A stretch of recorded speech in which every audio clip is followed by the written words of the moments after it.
Olá pessoal, tudo bem? Bom dia para vocês.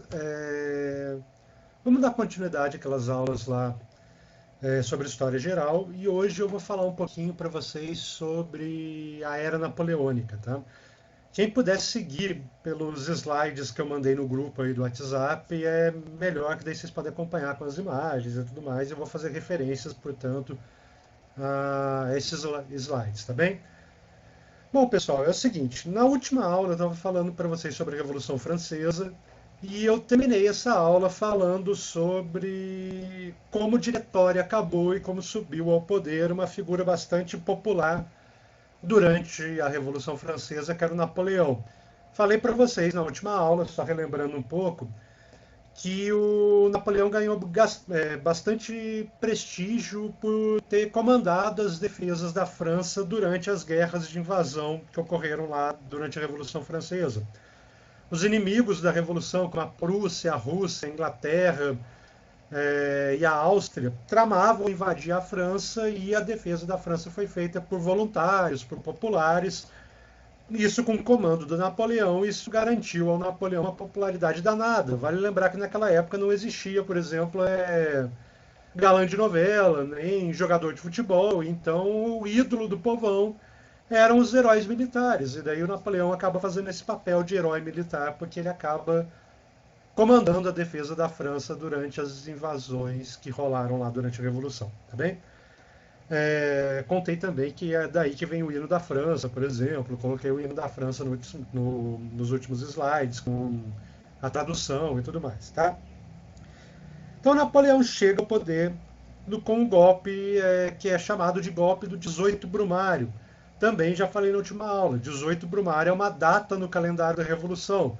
Os revolucionários franceses resolveram fazer um novo calendário porque eles tinham na cabeça deles que eles estavam inaugurando um mundo novo, diferente daquele mundo do antigo regime em que tinha corrupção, privilégios de classe. Agora eles estavam fazendo algo novo e melhor. Portanto, estava inaugurando uma era, nada mais justo do que começar a contar o início do novo tempo, de uma era melhor para a humanidade, uma era de felicidade e de desenvolvimento político e social, do que botar um novo calendário e começar a contar a partir dele, a partir do início da Revolução. Tá? Isso mostra como que no imaginário dos revolucionários eles tinham essa ideia de que é, eles estavam fazendo algo completamente novo e que aquilo era muito melhor do que o passado, do que o antigo regime, e o antigo regime era uma porcaria, tá bem? Então, nesse calendário revolucionário, no dia 18 Brumário, que é algum dia de 1799, Napoleão e outros militares deram um golpe de Estado e derrubaram o diretório, que era um governo bastante ineficaz e bastante impopular, tá bem? E assumiram, portanto, o poder na França. Assim que eles assumiram o poder na França, eles consideraram que a partir de agora o governo ia ser feito através de um consulado.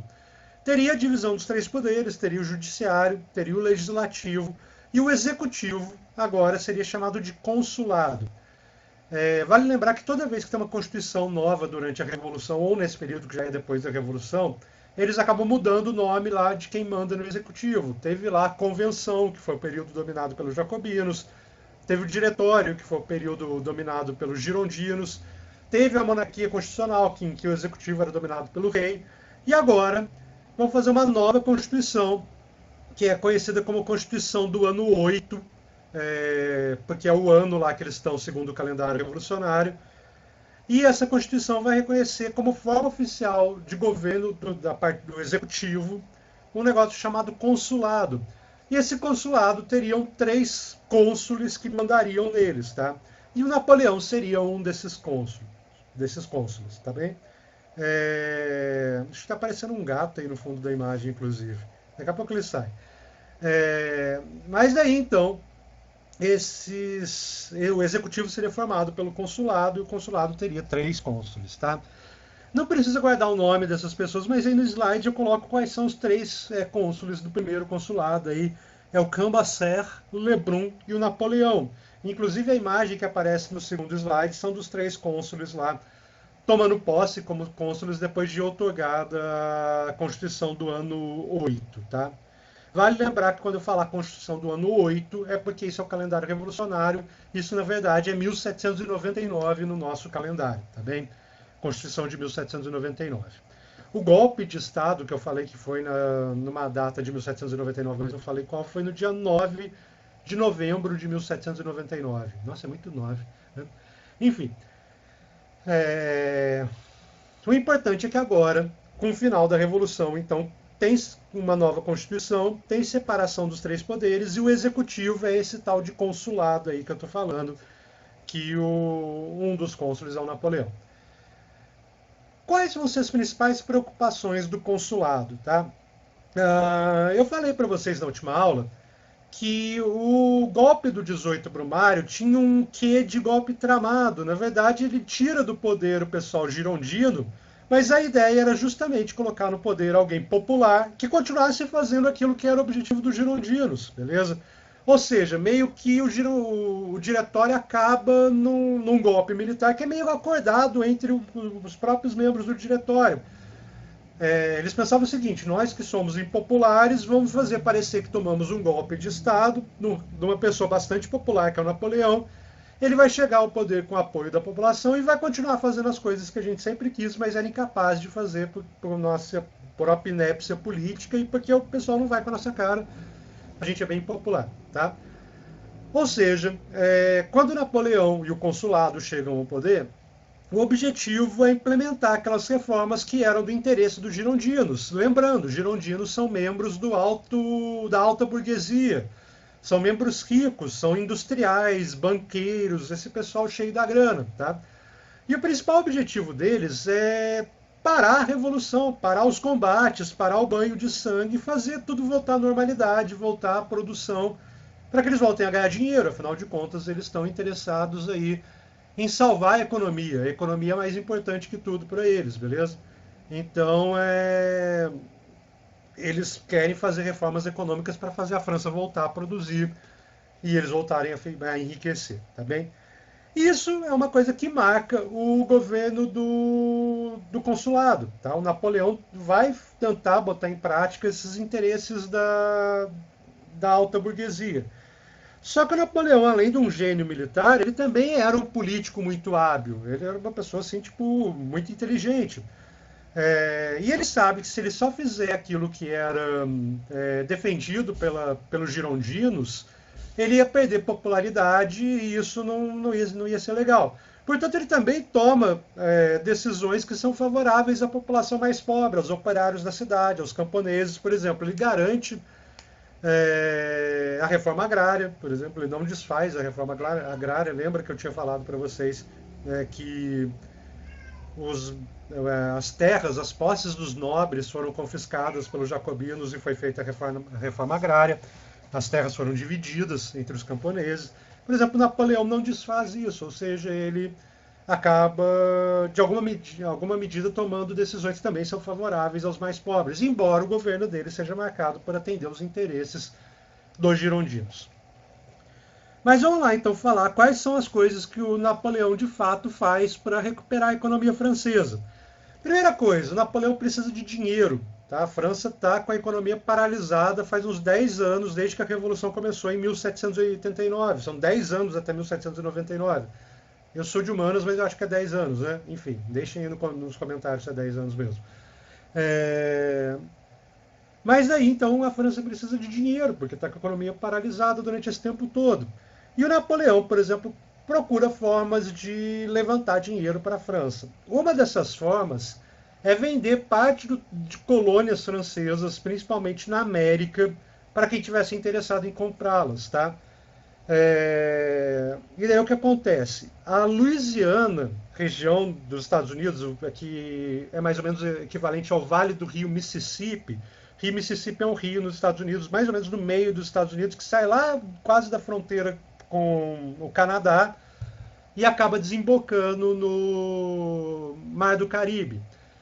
O vale que esse rio forma é o Vale do Mississippi. Essa região toda era uma colônia francesa, tá? A Louisiana. Tanto que o estado americano hoje, que fica aí justamente onde o rio desemboca no Mar do Caribe, é a Louisiana, onde fica Nova Orleans e tudo mais.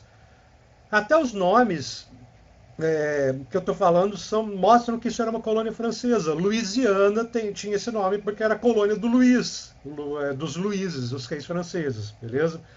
E a capital da Louisiana até hoje é Nova Orleans. Orleans é a casa real dos reis da França naquela época, tá? Ou seja, isso demonstra que aquela região era uma região de origem francesa, tá bem? E daí o Napoleão resolve, portanto, que ele vai vender essa colônia aí, a Louisiana, que na época era o equivalente a todo o Vale do Rio Mississippi, não só o que hoje é a Louisiana. Ele vai vender aquilo para os Estados Unidos. Os Estados Unidos tinham se tornado independente. Os Estados Unidos era equivalente só à costa leste, que era onde ficavam as 13 colônias. E agora eles vão comprar a Louisiana, que é a parte mais a oeste, tá? É o início da expansão do território americano para o oeste, a compra da Louisiana. Então, no comecinho, fazendo um parênteses aí sobre a história do Napoleão e falando da história dos Estados Unidos, no comecinho, logo depois da independência, em 1781, quando termina a guerra, os Estados Unidos eram só as 13 colônias, que são mais ou menos os estados da costa leste dos Estados Unidos, onde fica a capital Washington, a Filadélfia, Nova York, aquela região dos Estados Unidos ali banhada pelo Oceano Atlântico. Logo depois, então, o Napoleão vende a Louisiana para os Estados Unidos passa a ser o que eram as 13 colônias, mais o Vale do Mississippi, e depois os Estados Unidos faz uma série de guerras contra a Espanha e contra o México, e toma territórios que pertenciam à Espanha enquanto metrópole colonial, e depois toma territórios do México já independente, tá? Várias dessas regiões aí que foram tomadas da Espanha e do México possuem, vocês podem saber que regiões são essas, porque os nomes das cidades mais antigas são nomes em espanhol, como por exemplo Los Angeles, São Francisco, San Diego. Todas essas regiões têm esses nomes, e esses nomes obviamente são de origem espanhola, porque senão não se chamariam Los Angeles, chamaria The Angels, ou em São Francisco seria St. Francis, e não São Francisco, tá? Ou seja, essas regiões fazem parte do processo de expansão do território americano, da costa leste, banhada pelo Atlântico, até a costa oeste, que é onde fica Los Angeles e São Francisco, banhada lá pelo Pacífico. Tá?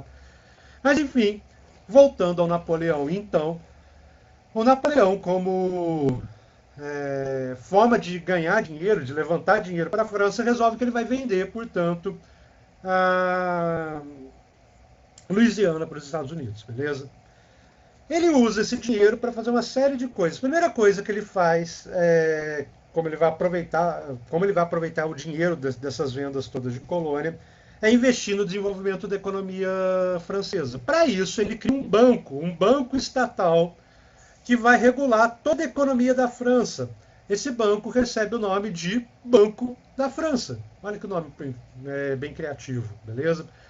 Que é o primeiro dos bancos nacionais a surgir aí na Europa. O primeiro banco especializado em cuidar da economia de um país e tentar desenvolvê-lo através de empréstimos, uma série de coisas que bancos fazem. Tá? O Banco da França foi tão bem sucedido no desenvolvimento industrial da França que a ideia de um banco nacional acaba sendo imitada em outros lugares. Tá? Então, em 1800 é criado o Banco da França. Aqui no Brasil, por exemplo, quando a família real chega aqui em 1808, a vinda da família real tem tudo a ver com Napoleão também, daqui a pouco eu falo disso, é criado aqui no Brasil, para a colônia, um banco chamado Banco do Brasil, o mesmo que existe até hoje, inclusive, beleza? Fundado em 1808. Na verdade, é o mesmo banco, mas ele faliu em 1822, depois ele é reformulado, enfim, mas é o mesmo banco, tá? E daí, então, isso é inspirado pelo Banco da França lá, aquela coisa que o Napoleão criou para tentar desenvolver a economia francesa. E esse Banco da França fazia financiamento do setor industrial e agrário, beleza? Vamos emprestar dinheiro para quem tem uma ideia para abrir uma indústria que possa gerar emprego, gerar recursos, gerar riqueza, essa coisa toda. Se você tem uma boa ideia, procure o Banco da França que a gente pode te financiar, tá bem? Outra coisa também que esse dinheiro das vendas da colônia é usado pelo Napoleão é no investimento em infraestrutura. Por exemplo, não adianta nada eu ter novas indústrias, por exemplo, eu faço uma indústria lá no interior da França, sendo que o que eu produzo lá no interior da França, lá numa cidadezinha pequenininha, por falta de infraestrutura, não vai conseguir chegar até um porto para ser exportado e vender para o mundo todo, para chegar até os consumidores. Então, a grana que Napoleão conseguiu vendendo as colônias também serve para investir na infraestrutura da França, construção, por exemplo, e adequação de portos, de estradas, um pouco mais tarde de ferrovias, enfim, o que está sendo investido em infraestrutura para ajudar no desenvolvimento industrial, tá bem? E a última coisa da reorganização financeira que é feita durante o consulado é a criação de um padrão monetário novo na França, que é o tal do franco.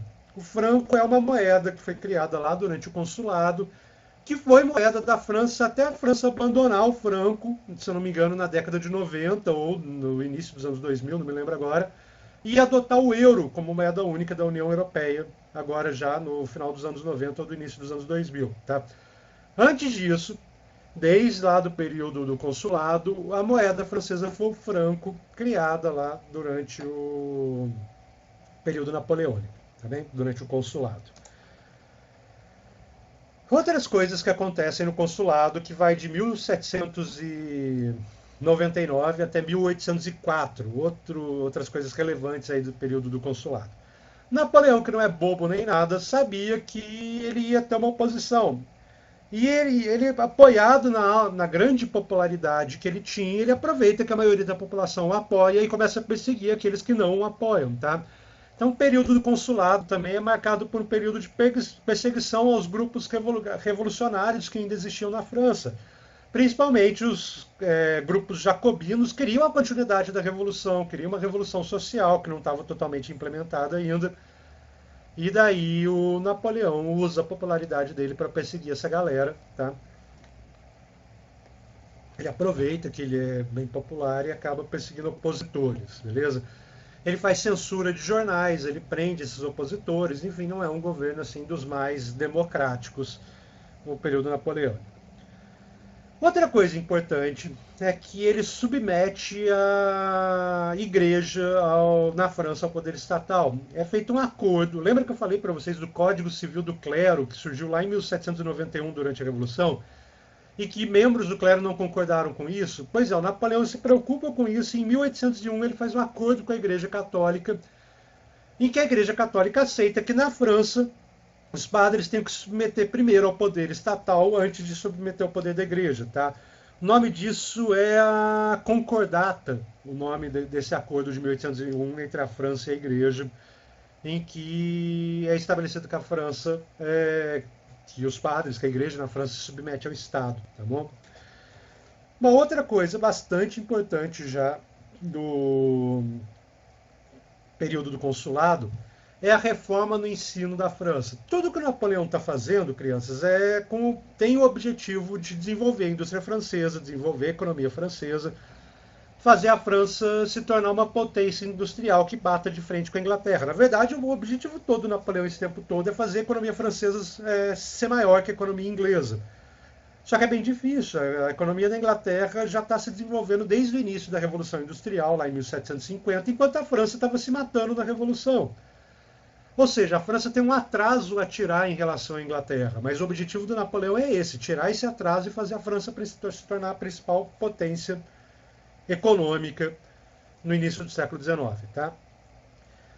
E daí, para desenvolver a economia, bem ao gosto dos intelectuais iluministas, você precisa de inventos, você precisa do desenvolvimento da ciência, da educação, do conhecimento.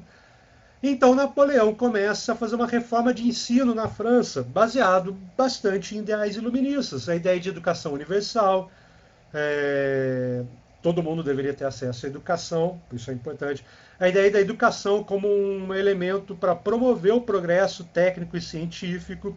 Tudo isso começa a ser colocado em pauta na França com a reforma de ensino do período do consulado. Tá? O objetivo, portanto, é educar as pessoas e formar quadros para que isso sustente o desenvolvimento industrial da França. Tá?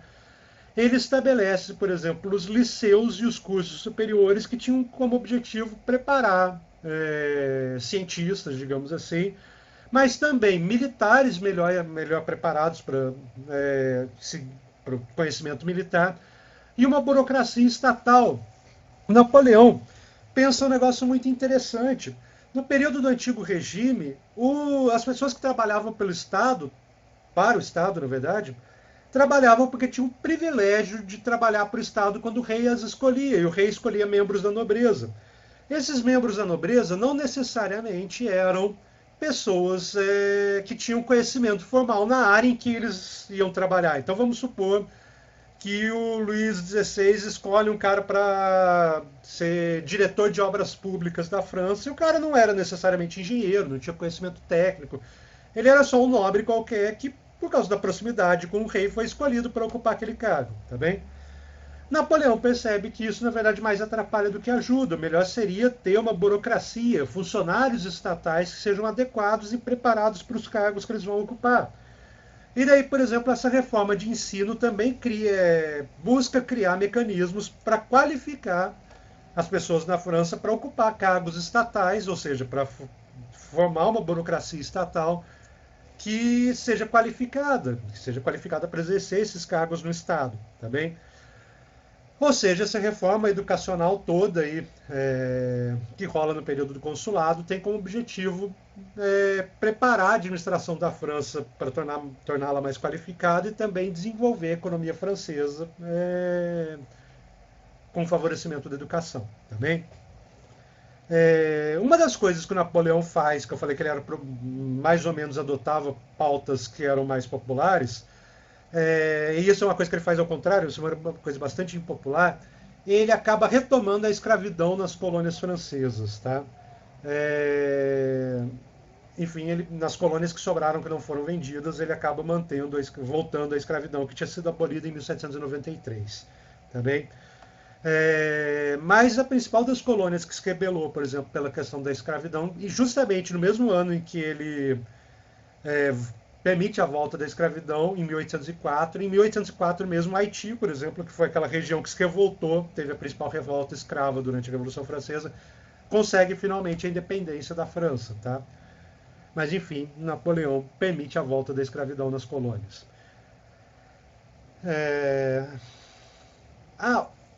Uma outra coisa importante aí do período do consulado, talvez uma das coisas mais importantes, é o Código Civil Napoleônico, beleza? O que é um Código Civil, crianças? Vamos supor o seguinte, a Constituição, as Constituições, no caso a França teve várias entre 1789 e 1804, deixa eu só contar, 1, 2, 3, 4, são 4 Constituições só nesse período aí de 15 anos. Todas essas constituições, elas são meio... As normas que são colocadas nelas, o texto da Constituição é algo sempre muito abstrato, ela fala de princípios, digamos assim. Por exemplo, ela fala que todo mundo tem direito à vida. Beleza, o que isso significa na prática? Qual é o efeito prático disso para a convivência das pessoas? E a Constituição não diz mais além disso. Tem direito à vida, pronto, acabou, beleza? Cabe aos códigos que vão ser formulados depois das Constituições meio que dar uma aplicação prática para aqueles princípios que estão contidos lá na Constituição, beleza? Daí tem, por exemplo, o Código Civil, tem o Código Criminal, tem o Código Militar, enfim, tem uma série de códigos aí que servem para dar mais praticidade, digamos assim, por falta de uma palavra melhor, para aqueles princípios meio abstratos que estão contidos numa Constituição, beleza?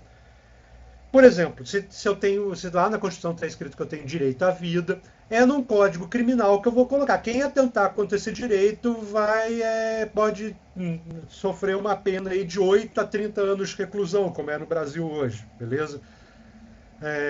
Ou seja, eu vou dando uma aplicação mais imediata para aqueles princípios abstratos da Constituição, tá bem? E o Napoleão, em 1804, resolve estabelecer o Código Civil francês, que ficou conhecido como Código Civil Napoleônico, beleza? Justamente por ser feito pelo Napoleão. E esse Código Civil Napoleônico, de 1804, ele estabelece os princípios das relações civis entre as pessoas, ou seja, a relação entre as pessoas quando elas não estão brigando, porque isso já é código criminal. Nós não estamos fazendo mal um ao outro, aí já é código criminal. Nem quando elas são militares, porque já é código militar. É só quando elas estão na relação entre elas no dia a dia. Por exemplo, como se pode fazer uma sociedade numa indústria, como funciona o casamento, quais são os direitos dos pais sobre, na criação, enfim. O Código Civil ele acaba lidando com as relações civis das pessoas quando elas não estão tretando e nem são militares. Tá bem? E lá nesse Código Civil foi estabelecido um padrão que foi seguido durante muito tempo, infelizmente, inclusive até bem recentemente, que foi o padrão do Código Civil napoleônico. O sujeito que tem mais direitos na sociedade é o sujeito que, para o Napoleão, era o cara que ia impulsionar o desenvolvimento industrial da França. Era o homem casado, proprietário de indústria, que tinha mais direitos na sociedade. Todo o Código Civil era estruturado para garantir que essa figura ideal do homem casado com filhos e proprietário de indústrias, ou seja, que tem funcionários, para que ele tivesse o máximo de direitos possíveis e o máximo de poder possível para que ele consiga desenvolver, do ponto de vista da galera daquela época, a economia francesa. Porque, na verdade, ele é a ponta de lança do progresso técnico-industrial da França, beleza? E isso garantiu, por exemplo, nesse Código Civil, a submissão, por exemplo, do operariado à vontade desse proprietário, a submissão da mulher à vontade do marido, a submissão dos filhos à vontade do pai. É uma coisa bastante patriarcal que está sendo que serve de base lá para as normas do Código Civil. E, infelizmente, isso inspirou os códigos civis. Desde então, aqui no Brasil, por exemplo, o Código Civil de 1832 é absurdamente inspirado pelo Código Napoleônico, mas durante muito tempo a gente ainda teve essa proeminência aí do homem, marido, proprietário, como sujeito para quem todos os direitos da sociedade devem confluir, tá bem? Isso vem lá do Código Civil Napoleônico de 1804.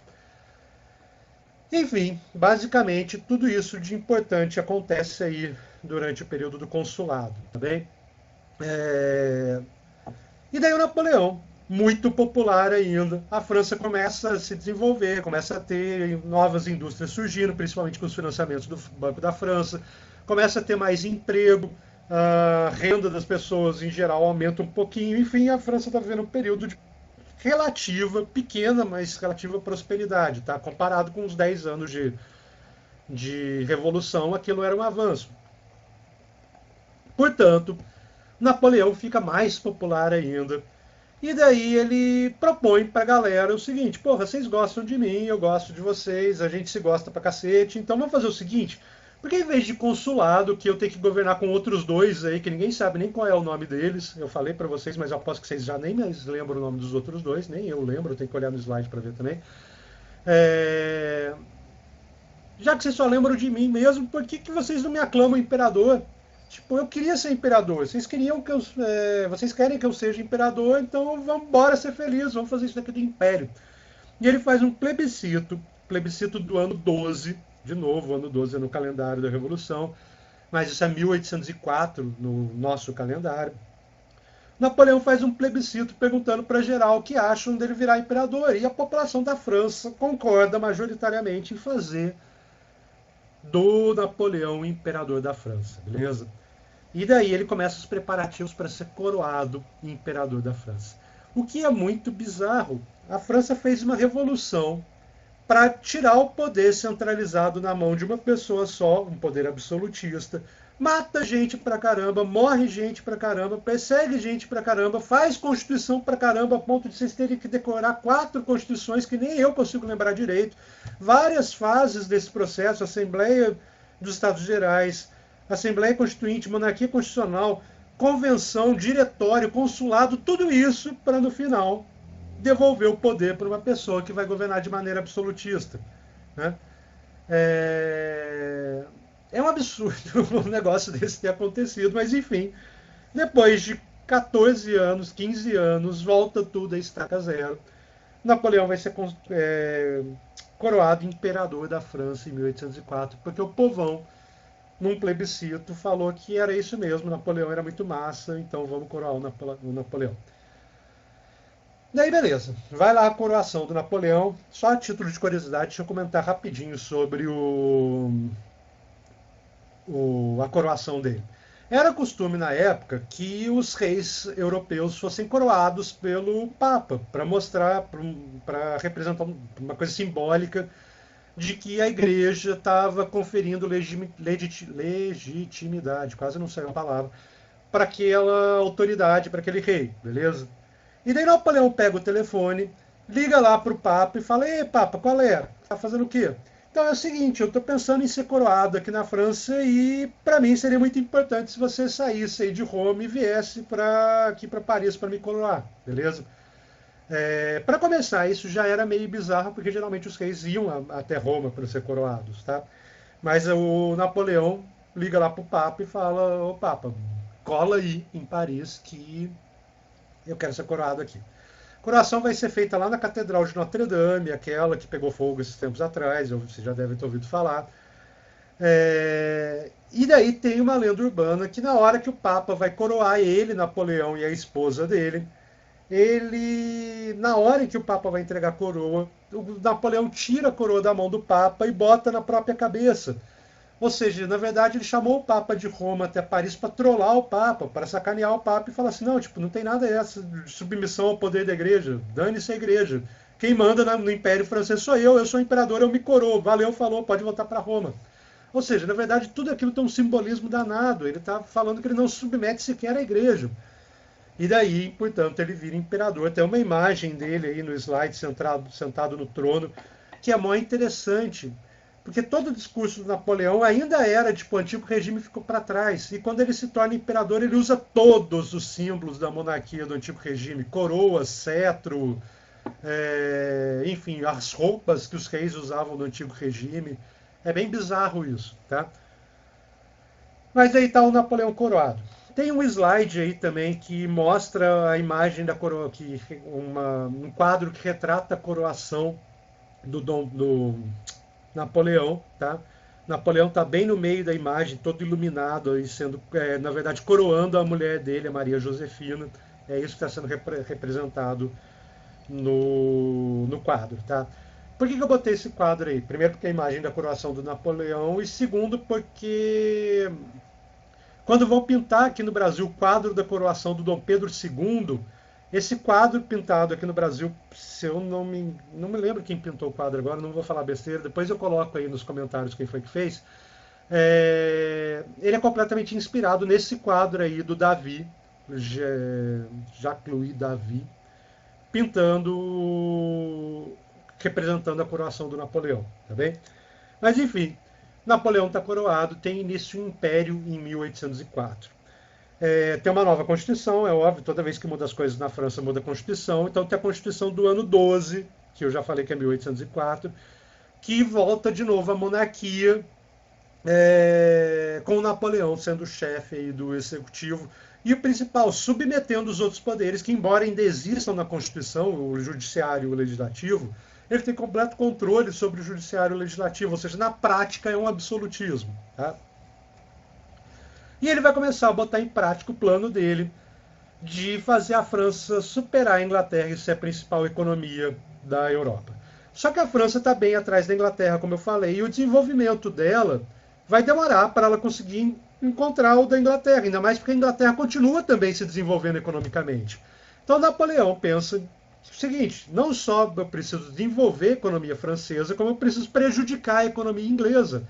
Eu preciso dar um jeito de fazer com que a economia inglesa diminua de tamanho para a gente poder se tornar a principal economia mundial, beleza? E daí, então, ele começa a dar início a um conflito armado para tentar se sobrepor à Inglaterra, beleza? O problema é que o Napoleão tem dois tipos de combates que podem ser tramados naquela época. Os combates por terra, e o exército napoleônico é gigante, bem treinado, muito preparado para vencer as guerras por terra. E as guerras contra a Inglaterra por mar. Não sei se vocês sabem, a Inglaterra é uma ilha, e para você chegar numa ilha você tem que passar pelo mar. Eu acho que vocês já sabiam disso, né, inclusive. E daí, portanto, tem que ter batalhas navais. E a Marinha da Inglaterra é a principal marinha do mundo, desde lá dos atos de navegação de 1651 do Oliver Cromwell, que eu já falei umas 5 aulas atrás para vocês. Ou seja, o Napoleão tem um problema. Enquanto ele consegue, na parte continental da Europa, na Europa continental, vencer qualquer exército, ele não vai conseguir invadir a Inglaterra por mar, porque a marinha inglesa é muito superior à marinha francesa. Ele até tenta isso, vencer a marinha inglesa numa batalha, e ele apanha até o céu da boca a marinha francesa na Batalha de Trafalgar, em 1805. A Inglaterra destrói metade da marinha da França, e daí desandou o angu de vez, aí mesmo que não vai dar para invadir a Inglaterra e prejudicar a Inglaterra militarmente, tá bem? Ou seja, o Napoleão tem que tramar alguma outra coisa para prejudicar a economia inglesa. Ao mesmo tempo que ele toma um sacode lá da Inglaterra na Batalha de Trafalgar, uma batalha naval, em terra, ele praticamente domina todas as principais forças inimigas numa só batalha, que é a Batalha de Austerlitz. Inclusive, eu botei aí no primeiro slide que eu passei para vocês, é uma imagem da rendição dos exércitos derrotados ao Napoleão na Batalha de Austerlitz, beleza? Também em 1805, que é a batalha que dá a supremacia do exército francês em toda a parte continental da Europa. Ou seja, qualquer país que está na parte continental da Europa pode ser invadido pelo Napoleão, porque ele derrota todos os principais inimigos, a Áustria, a Prússia e a Rússia, em terra, com a Batalha de Austerlitz, tá bem? E daí, então, Napoleão tem domínio militar sobre a parte continental da Europa, mas não consegue atacar a Inglaterra, como eu falei. E daí, então, ele tem a grande sacada genial dele, que é, se eu não consigo invadir a Inglaterra, vamos fazer a Inglaterra parar de vender para o continente europeu. A parte continental da Europa, Napoleão consegue obrigar a fazer o que ele quiser, porque ele tem supremacia militar. E daí o plano dele, então, é obrigar, não a Inglaterra, porque a Inglaterra não consegue obrigar a nada, a Inglaterra está na ilha, ele não consegue chegar na ilha. Mas os países da parte continental da Europa, ele pode obrigar a não mais fazer negócios, comprar coisas da Inglaterra, beleza? E em 1806, o Napoleão cria o famoso bloqueio continental, que diz o seguinte: nenhum país da parte continental da Europa pode fazer negócios com a Inglaterra sob pena de ser invadido pela França, beleza? Ele está falando para Portugal, para Espanha, para Itália, que nem existia na época ainda, na verdade eram vários reinos, para a Alemanha, que também não existia, eram vários reinos, para a Rússia, para a Áustria, todos esses países, ó, vocês não vão mais fazer negócio com a Inglaterra, senão eu vou invadir vocês e o bagulho vai ficar sério. Isso é o bloqueio continental, tá? Ou seja, alguns países do continente europeu estavam aí entre a cruz e a espada. Vários países consumiam muitos produtos ingleses, principalmente tecidos, tá? Que era o carro-chefe da Revolução Industrial na Inglaterra. Mas eles dariam conta de sobreviver sem comprar coisas da Inglaterra, porque o Napoleão mandou, tá? Mas tinham alguns países aí que não tinham condições de parar de fazer negócio com a Inglaterra, tá?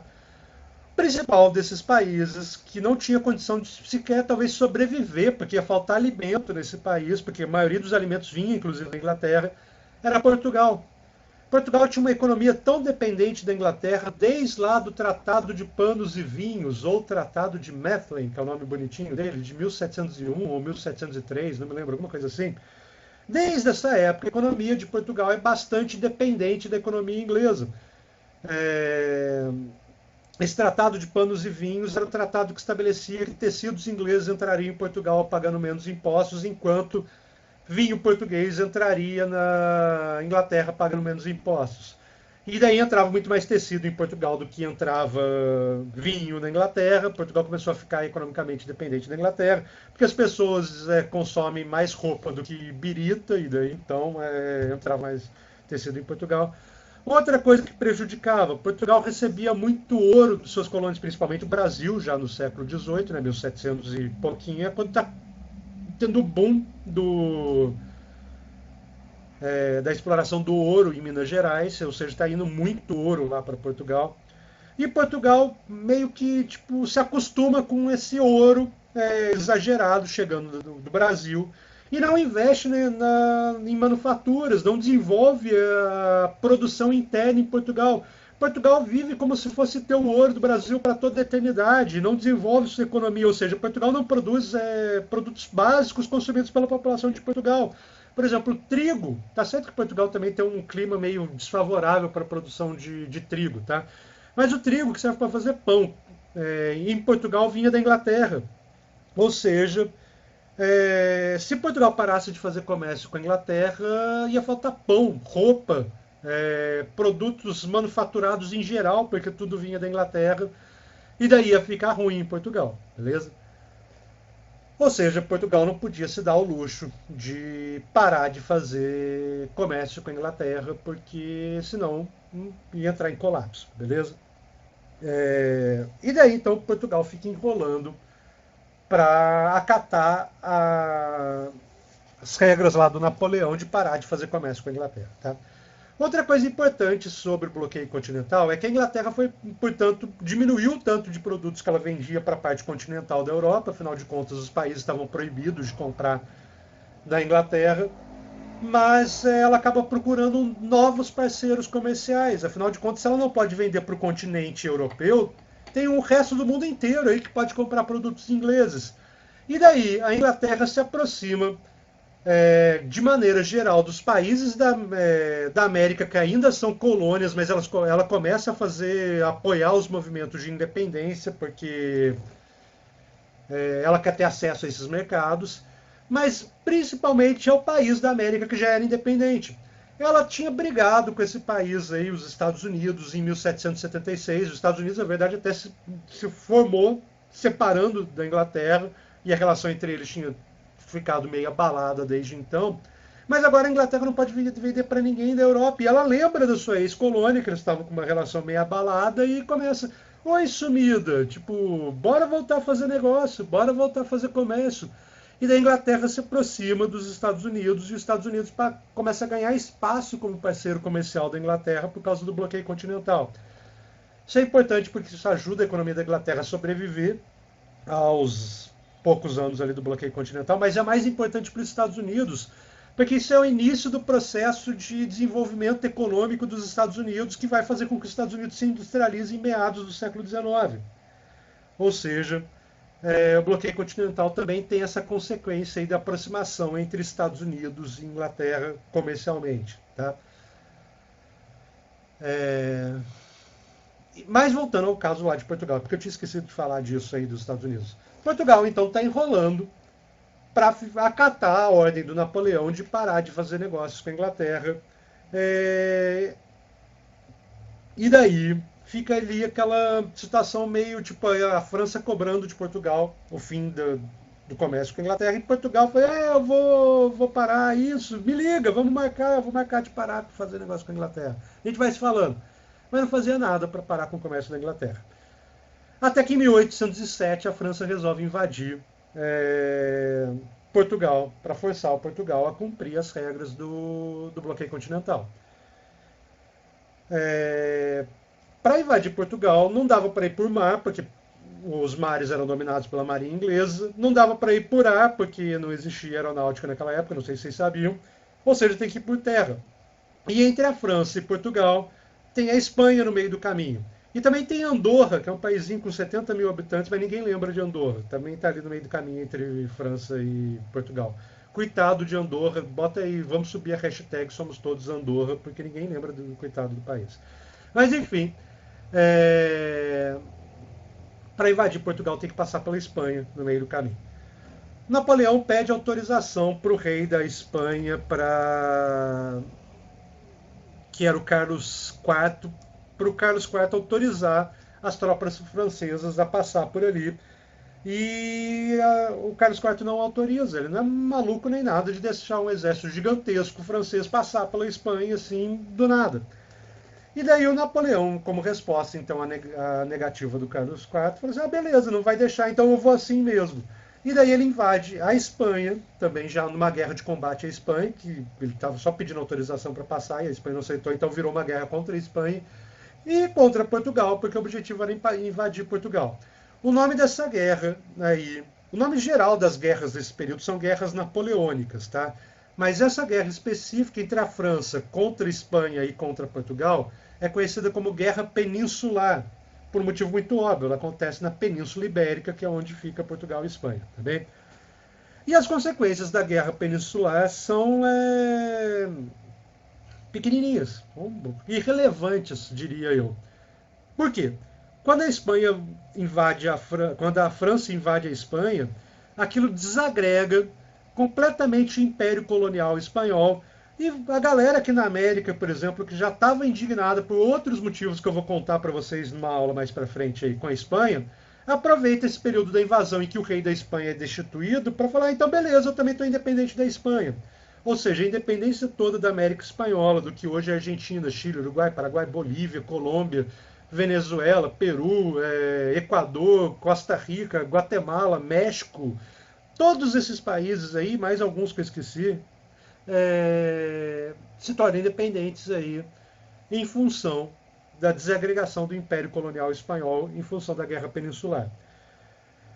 Em Portugal, o rei de Portugal, Dom João VI, está lá morrendo de medo da invasão do Napoleão e resolve que ele não vai ficar para ver o que vai acontecer e mete o pé de Portugal, pega as coisas dele, bota tudo em navio e vem para o Brasil, beleza? Vem parar aqui no Brasil e torna o Rio de Janeiro a capital, o centro de decisão do Império Português. Tá? Mas isso também é assunto para outra aula, mas isso tem tudo a ver com a independência do Brasil. Tá bom? Ou seja, a Guerra Peninsular quase não é relevante, só causou a independência de um continente inteiro, tirando os Estados Unidos e o Haiti, que já eram independentes, em relação às suas metrópoles europeias. Tá bem? Deixa eu falar um pouquinho da Guerra Peninsular rapidinho, contar com mais detalhes sobre ela. Tá? Os franceses invadiram a Espanha, como eu falei, e colocaram no poder tiraram lá o Carlos IV do poder, o filho dele, o Fernando VII, que também poderia assumir, e botaram no poder o José I, que era irmão do Napoleão Bonaparte. Ele botou o irmão dele como rei da Espanha. A galera na Espanha, a população da Espanha em geral, a nobreza da Espanha, não acatou aquilo e começa a organizar nas regiões da Espanha juntas provinciais governativas que se declaram não submetidas ao rei, que era o irmão do Napoleão. Tá? Então tem início uma guerra lá na França, que são vários estadozinhos espanhóis, regiões da Espanha, liderados pelos nobres locais, que vão começar a fazer uma guerra de guerrilha e resistência à invasão francesa e não vão aceitar a autoridade do rei da Espanha, que agora é o José I, irmão do Napoleão, beleza? À medida que a luta dessa resistência espanhola vai conseguindo vencer os franceses, daqui a pouco eu falo por que eles conseguiram vencer os franceses, essas juntas governativas percebem que, apesar de existir uma família real na Espanha, eles conseguem estabelecer um governo só deles. E daí eles começam a pensar, então vamos aproveitar isso para acabar com o absolutismo na Espanha. Essas juntas governativas, em 1812, já quando estão expulsando os franceses da Espanha, essas juntas governativas se unem, mesmo sabendo que eles vão conseguir restaurar a monarquia espanhola, eles se unem para escrever uma constituição para essa monarquia espanhola. Ou seja, a Espanha deixaria de ser uma monarquia absolutista e passaria a ser uma monarquia constitucional quando essa Constituição estivesse pronta. Essas juntas governativas aí das províncias se reuniram no negócio chamado as Cortes de Cádiz, e isso deu origem à Constituição Espanhola de 1812. Então, quando eles expulsam os franceses, volta a existir uma monarquia com um rei espanhol na Espanha, esse rei já sobe ao poder, sendo obrigado a acatar as constituições que foram escritas pelo pessoal da resistência às tropas francesas, tá bem? Isso também tem a ver com o processo de independência aqui na América Espanhola, mas eu vou fazer só uma aula, só sobre isso, então mais tarde eu falo sobre a independência, tá? Na América Espanhola. Em Portugal, a defesa do reino português foi entregue aos ingleses. Quem comandou a defesa de Portugal foi o Duque de Wellington, um militar inglês que foi responsável por cuidar da defesa de Portugal. A França tenta invadir Portugal, mas não consegue. As tropas inglesas e os portugueses conseguem refutar os ataques franceses. Mas nisso o Dom João já tinha vindo aqui para o Brasil. Tá? Eu coloquei ainda, quando eu estou falando da Guerra Peninsular, o slide que fala de Guerra Peninsular, tem uma imagem bastante interessante, que é um quadro famoso do Goya, que mostra as tropas francesas matando rebeldes espanhóis durante a Guerra Peninsular. Goya, Francisco Goya, é um pintor espanhol bastante famoso, e esse é um dos quadros mais famosos dele, porque retrata é, os massacres que os franceses cometeram na Espanha durante a Guerra Peninsular. Tá bem? Mas, enfim, essa foi a Guerra Peninsular. No final das contas, tanto Espanha quanto Portugal vão conseguir resistir à invasão francesa. Mas eles não conseguem muito resistir à invasão francesa, não tanto pelas qualidades dele e pelas deficiências da França. Eles conseguem resistir à invasão da França porque a França teve que se dividir em outra guerra que vai rolar lá do outro lado da Europa, também por causa do bloqueio continental. Além de Portugal, que não tinha parado de fazer comércio com a Inglaterra, a Rússia também resolve que vai continuar fazendo negócio com a Inglaterra e dane-se. Né? Achou ruim a França, que vá lá, que a França que lute para obrigar a Rússia a parar de fazer negócio com a Inglaterra. Tá? Isso em 1812. Ou seja, a França estava lutando só contra a Espanha e Portugal em 1812, e agora, em 1812, ela vai ter que ir lá invadir a Rússia. Afinal de contas, se ela deixar a Rússia continuar fazendo negócio com a Inglaterra, toda a prerrogativa moral dela impor o bloqueio continental ia por água abaixo. Ou seja, ela tem que invadir e forçar os países a seguir o bloqueio continental, senão ela perde moral. Então ela já está lutando contra Portugal e Espanha num canto da Europa, e agora ela vai ter que fazer outra guerra também contra a Rússia. Tá? E a invasão da Rússia é um negócio sensacional. Eu acho a invasão da Rússia um dos episódios mais divertidos das guerras napoleônicas. Tá? Aliás, divertido nada, porque morreu gente pra caramba, é triste. Mas enfim, é interessante. O Napoleão resolve que ele vai invadir a Rússia e ele forma um exército de 700 mil pessoas, tá? Que ficou conhecido como o Grande Exército, ou Grande Armée em francês. Tá? E daí ele monta um exército gigantesco e vai em direção lá ao Império Russo para forçar o Nicolau I, czar da Rússia, a parar de fazer negócio com a Inglaterra, beleza? A ideia dele é que ele era um exército tão gigantesco e ele era um gênio militar que eles iam, tipo, destruir, massacrar o exército do Império Russo, assim, tipo, em um mês de combate e já ia resolver tudo, pronto, acabou, vamos voltar para casa, acabou a campanha da Rússia e a Rússia não vai mais fazer negócio com a Inglaterra, tá?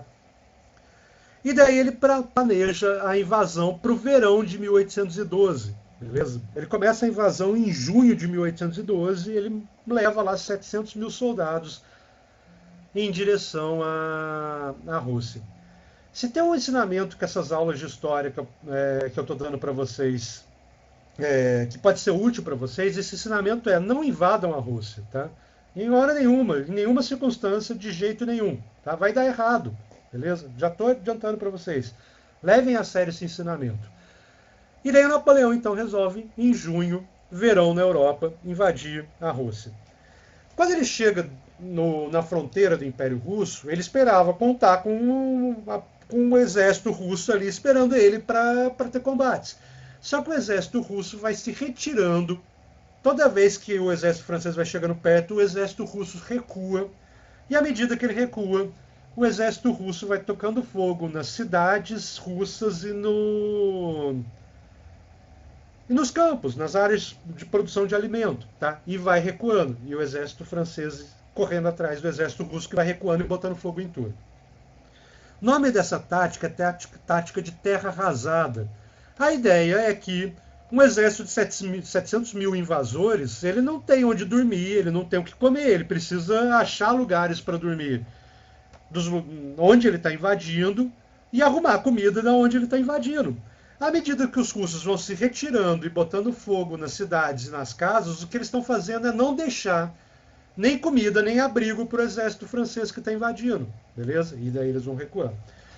E daí o Napoleão cada vez mais entrando no Império Russo e os russos cada vez mais recuando. O Napoleão começa a ficar com medo do inverno russo que se aproxima. O inverno na Rússia é um inverno suave, vocês sabem disso, né? Tipo, faz menos 20, menos 25 tranquilamente em Moscou no inverno.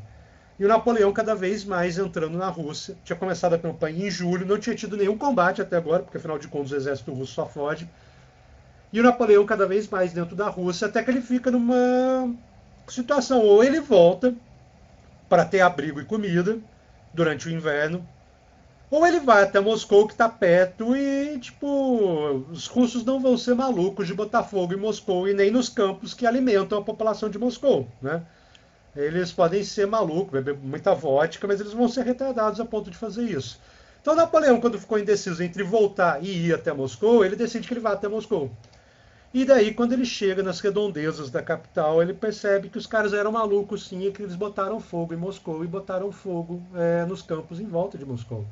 E daí Napoleão se vê na véspera do início do inverno, em novembro para dezembro, um friozinho agradável de menos 10, menos 15, sem ter onde abrigar 700 mil soldados, sem ter o que comer. E daí ele olhou para frente, estufou o peito e falou, fudeu, né? Porque o que eu faço agora? E daí ele é obrigado a retornar à França, porque senão vai todo mundo morrer de frio. Na verdade, todo mundo morre de frio e de fome. Tá? Ele retorna à França com 700 mil soldados, no inverno, sem ter o que comer, a galera vai morrendo e tem que marchar tipo, sem parar, porque tipo, até sair do Império Russo ele não vai ter abrigo. E daí tipo, eram marchas de 60 km por dia, 70 km por dia, com frio danado, sem ter, a galera sem comer direito há dias. A galera vai morrendo. Os soldados do grande exército francês vão morrendo de frio e de fome. Há uns 7, 8 anos atrás, estavam fazendo uma construção numa cidade chamada Vilna, que se eu não me engano, é um daqueles 3 países, Estônia, Lituânia ou Letônia, eu não me lembro, eu acho que ela é na Letônia, Vilna, especificamente. E daí acharam uma vala comum lá em que estavam enterrados mais ou menos 20 mil soldados franceses. Porque também tem essa, à medida que a galera vai morrendo, você não dá para levar o corpo do cara para apresentar para a família na França. Não, enterra numa vala comum, porque senão é mais peso para a gente carregar e mais gente vai morrer. Ou seja, imagina o desespero dessa retirada da França lá da Rússia. E para piorar, os russos sacanas pra caramba, à medida que o exército francês foi morrendo de fome e de frio e recuando, eles iam atacando a retaguarda do exército francês e matando quem dava. Tá? O resultado disso é que a França foi com 700 mil soldados para a Rússia e voltou com 50 mil. Ela perdeu 650 mil soldados durante a campanha da Rússia, beleza? E isso fez com que o Napoleão tomasse um baque danado. Por isso eu falo, não invadam a Rússia, beleza? Não façam isso, isso é uma besteira. Nem no War. Se for jogar o War, não tenta dominar a Ásia inteira, ter todos os territóriozinhos da Ásia, não dá certo, é impossível, tá? Mas o importante então é que o Napoleão volta destruído da campanha da Rússia. Ele dividiu os exércitos para fazer as 2 campanhas, da Guerra Peninsular e da campanha da Rússia. Os 2 exércitos ficaram enfraquecidos. Por enfraquecer também na Guerra Peninsular, a Espanha e Portugal e a Inglaterra, que estavam lutando lá, conseguem expulsar as tropas francesas. Ou seja, deu tudo ruim. Napoleão não conseguiu pedir nem Portugal, nem a Rússia de deixar de fazer negócio com a Inglaterra. Beleza? O exército francês vai sendo perseguido pelos inimigos dele, que percebem a fraqueza do exército francês. Napoleão perde uma série de batalhas. A mais importante dessas batalhas aí do final da fuga do Napoleão foi a Batalha de Leipzig, que hoje é na Alemanha. E daí a França está em via de ser invadida no ano seguinte. Tipo, a Batalha de Leipzig é durante a retirada, em 1813, afinal de contas, como eu falei, a retirada começa no finalzinho de 1812, novembro, dezembro. Em 1813 eles tomam um sacode lá na Alemanha, perdem o que tinha sobrado do exército que estava fugindo da Rússia. E em 1814, Inglaterra, Rússia, Prússia, Áustria, Espanha se juntam para invadir a França e derrotar o Napoleão. E daí o Napoleão, para impedir a invasão da França, acaba assinando um acordo de rendição, que é o Tratado de Fontainebleau, tem que fazer o biquinho para falar, em 1814, quando Napoleão acabou se rendendo e ele vai se tornar prisioneiro das tropas da coligação que estava lutando contra ele, e vão mandar ele para uma ilha no litoral da Itália, onde ele vai ficar preso. Tá? No slide que eu passei para vocês, tem um quadro que eu acho maravilhoso, que é o Napoleão com cara de merda depois de ter assinado o Tratado de Fontainebleau. É o slide que o título é Fim do Império. Ele tá com uma cara de, meu Deus do céu, que desgraça que eu fiz. É a cara que eu faço, por exemplo, quando eu como demais. Enfim, eu adoro esse quadro, é um quadro bem divertido para mim. Mas enfim, então vai lá, o Napoleão fica preso numa ilha no litoral da Itália, a ilha de Elba. É óbvio que como imperador ele ficou preso na ilha, mas ele tinha criados, ele ainda era, enfim, ele não tinha uma série de privilégios lá, afinal de contas ele é um monarca europeu que está preso. Mesmo que seja um monarca que causou uma confusão danada, ele é um monarca europeu. E daí, ele está preso lá, beleza? Daí vocês acham que acabou a história por aí, mas não acabou. Napoleão, misteriosamente, some de Elba e brota alguns dias depois em Paris, assim, fala: voltei, pessoal, olha eu aqui de novo, me amem. E daí a população da França ainda bota de novo ele no poder, ele fica mais 100 dias no poder, que é o tal do governo dos 100 dias, em 1815. E daí ele perde de novo, enfim, não tinha, o exército estava todo esfacelado, não fazia diferença ele voltar ou não voltar. Ele finalmente ele volta ao poder, fica 100 dias no poder e no finalzinho desses 100 dias ele perde de novo uma batalha famosa, que é a Batalha de Waterloo, que hoje fica na Bélgica, onde ele é derrotado pela segunda vez e daí ele é preso de novo. Só que da segunda vez que ele é preso, ele falou assim: mané, fugiu de Elba, então vamos fazer o seguinte, vamos mandar você para uma outra ilha, uma ilha inglesa, que é a ilha de Santa Helena. Santa Helena fica exatamente no meio do caminho entre o Brasil e a África. É um dos lugares mais inacessíveis do mundo. É um lugar difícil de chegar até hoje. Tipo, as marés lá são terríveis, é difícil chegar para o navio. Por avião é terrível porque é um lugar, sabe aquelas coisas do Jornal Nacional de Previsão do Tempo, quando está tendo uma zona de convergência de não sei o que fala que tem ciclone extratropical? Esses negócios se formam todos em cima de Santa Helena, praticamente. E daí, aquele lugar é inacessível até de avião hoje em dia. É muito difícil de chegar em Santa Helena. Mandaram Napoleão para lá e falaram para ele: foge daí então, campeão. Ele não fugiu, acabou morrendo em 1821 em Santa Helena. E daí tem fim ao período napoleônico. Tá? Mas só para acabar, que eu já falei demais, essa aula acho que está sendo uma das mais duradouras até agora, mas então falar rapidinho para acabar. Quando terminaram as guerras napoleônicas, Napoleão foi preso pela segunda vez, fizeram um congresso na Europa para decidir como que eles iam lidar com aquela confusão toda que o Napoleão tinha provocado. Afinal de contas, o Napoleão tinha mudado fronteiras europeias, tinha desencadeado processos de independência na América, tinha tocado terror na Rússia, matado gente pra caralho em combate, enfim, era o caos que estava instalado na Europa. E daí, os países vencedores das guerras napoleônicas, ou seja, Inglaterra, França, Rússia e Prússia. Não, Inglaterra, França, Rússia e Prússia não. Inglaterra, Áustria, Rússia e Prússia. Eles se reúnem em Viena, capital da Áustria, e fazem um congresso, o tal do Congresso de Viena, para tentar botar ordem naquele caos que o Napoleão tinha causado. Tá? O Congresso de Viena é regido por 3 princípios. Primeiro é o princípio das compensações. A França vai ter que compensar de alguma maneira os países que venceram as guerras napoleônicas. E a maneira encontrada foi financeira, tá? E com perda do restante das colônias que a França ainda tinha. Segundo, vamos tentar passar uma borracha no que Napoleão fez. E passar uma borracha é o segundo princípio, o princípio das legitimidades.